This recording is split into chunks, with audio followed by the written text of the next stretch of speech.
Welcome viewer, I am Murugan S.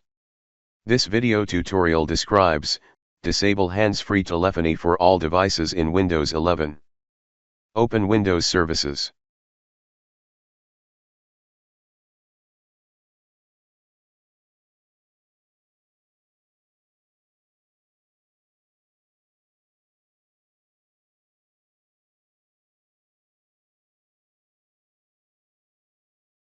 Open Bluetooth Audio Gateway Service, stop the service.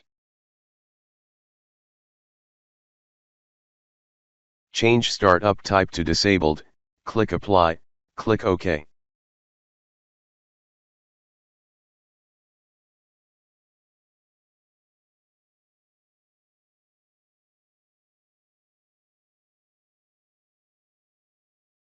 I hope this video tutorial helps to you. Please like, share and don't forget to subscribe my channel. Thank you very much. See you next video.